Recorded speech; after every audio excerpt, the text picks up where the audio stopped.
Assalamu Alaikum Viewer, today we are going to know childhood and adolescence of the Prophet Muhammad, Ditya Jute. Dear viewer, I discussed the first jet brief introduction and birth of the Prophet Muhammad, PBUH. For those who did not enter the first Jute, click on the link in the subscription box.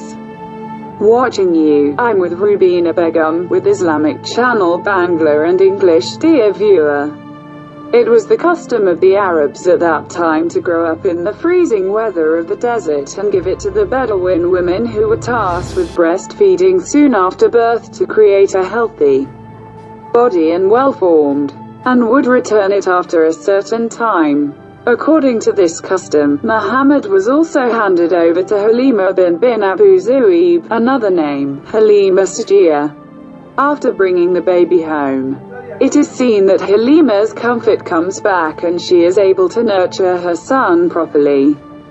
One such incident is notable. Baba Muhammad only drank one of Halima's breasts and left the other for her other milk brother. After 2 years of rearing, Halima returns the baby Muhammad to Amina. But soon thereafter an epidemic broke out in Mecca and the baby Muhammad was restored to Halima. Halima also wanted to get the baby back. It fulfilled his hope. In the Islamic faith, a miracle happened a few days later. One day the baby prophet's chest was cut out and a portion of collagen was washed in the water of the frozen well and placed in the right place again. This phenomenon is known in the history of Islam as Sina Chak.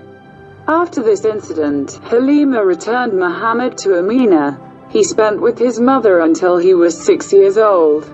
This time Amina wishes to take the boy to Medina. This was probably the reason for meeting a relative and raising her husband's grave. Amina's son-in-law, and maid-in-law, along with Maimon, crossed the 5-kilometer route to Medina.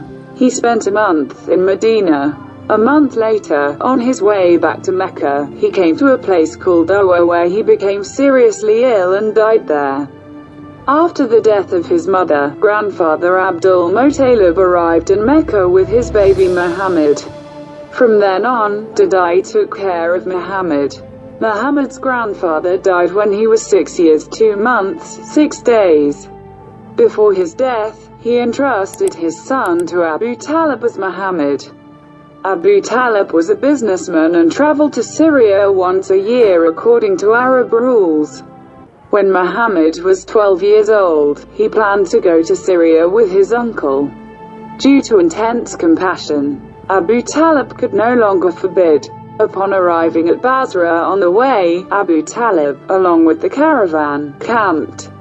At that time, Basra, the capital of the occupied Rome of the Arabian Peninsula, was in many ways the best. It is said that there was a Christian priest in the city, George Sami, better known as Bahira or Bahira. He came out of his church and made guests at the caravan. At this time he saw the boy Muhammad and identified him as the last prophet. When the Battle of Fujr began, the prophet was 8 years old. He himself participated in this war. He was deeply hurt by the brutality of the war, but he had nothing to do.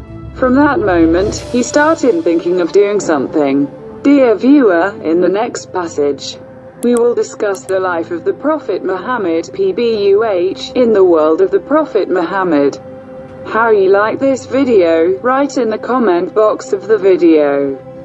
If you like Islam, give a like to trafficking, and send it to your favorite, to the man.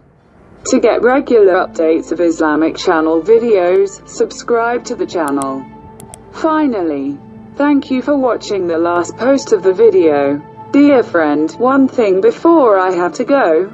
Be nice to yourself and keep others good. Assalamu Alaikum.